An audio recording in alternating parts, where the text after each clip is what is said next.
Hi friends, welcome to my channel. Today we Samayal உருளைக்கிழங்கு முட்டைகோசு சேர்த்துன ஒரு gravy recipe தான் friends பண்ண போகிறோம். இந்த உருளைக்கிழங்கு முட்டைகோஸ் கிரேவி பார்த்தீங்கன்னா சாதம் சப்பாத்திக்கெலாம் சைட் வச்சு சாப்பிட்றதுக்கு ரொம்ப அருமையாக இருக்கும். நான்வெஜ்ஜே தோற்று போகிற அளவுக்கு இந்த ரெசிபி எப்படி செய்யணும்னு வாங்க வீடியோவில் போய் பார்க்கலாம். வீடியோக்குள்ளே பார்க்க முன்னாடி இது வரைக்கும் நீங்கள் ஆமினா சேனல் சப்ஸ்கிரைப் பண்ணிக்கிறேன்னா சப்ஸ்கிரைப் பண்ணிக்கோங்க. வீடியோவை ஸ்கிப் பண்ணாமல் பாருங்கள். கடாய் சூடுமே 5 டீஸ்பூன் அளவுக்கு எண்ணெய் சேர்த்துக்கலாம். எண்ணெய் சூடாமல் இதில் 1 டீஸ்பூன் அளவுக்கு ஜீரகம் பொரிச்சதுமே 2 பச்சை மிளகாய் நல்லா பொரிச்சதுமே 2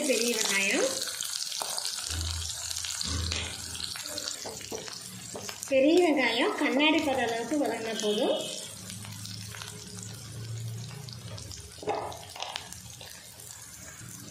இஞ்சி பூண்டு பேஸ்ட் 1 டீஸ்பூன் பச்சை வாசம் போகிற அளவுக்கு நல்லா வதக்கி விட்டுருவேன்.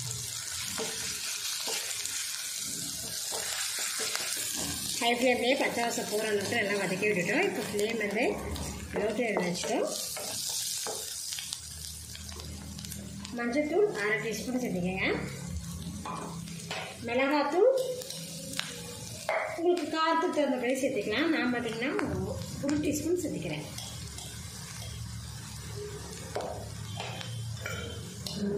மல்லித்தூள் 1 டீஸ்பூன். இதை லோ ஃப்ளேம்லேயே வதக்கி விட்டுடலாம். 6 நிமிஷம் லோ ஃப்ளேம்லேயே வதக்கி விட்டாச்சு. இப்போ இதில் 300 கிராம் அளவுக்கு முட்டைகோஸ் பார்த்தீங்கன்னா வாஷ் பண்ணி இந்த மாதிரி கட் பண்ணி வச்சுருக்கேன். அதை இதில் சேர்த்திக்கிறேன். இது கூட பார்த்தீங்கன்னா கொஞ்சமாக உப்பு. இப்போ இதை நல்லா பரட்டி விட்டுடலாம். முட்டைகோஸை நல்லா மசாலாலாம் மிக்ஸ் ஆகிற மாதிரி நல்லா பரட்டி விட்டுருங்க.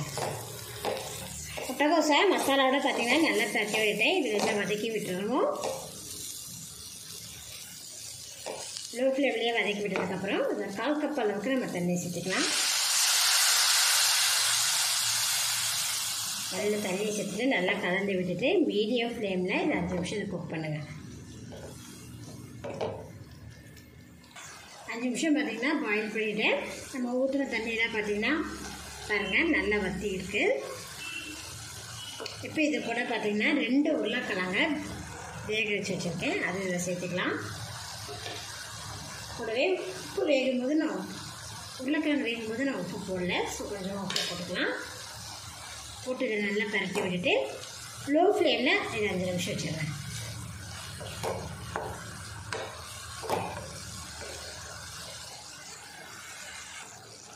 உருளைக்கிழங்கு முட்டைகோஸ்லாம் பார்த்தீங்கன்னா நல்லா மசாலா பிடிச்சி நல்லாவே சூப்பராக குக் ஆகிடுச்சு பாருங்கள்.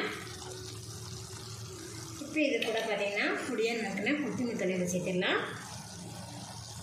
இந்த முட்டைகோஸ் உருளைக்கிழங்கு கிரேவி பார்த்தீங்கன்னா சாதம் சப்பாத்திக்கெலாம் சைட் வச்சா சாப்பிட்றதுக்கு ரொம்ப அருமையாக இருக்கும் ஃப்ரெண்ட்ஸ்.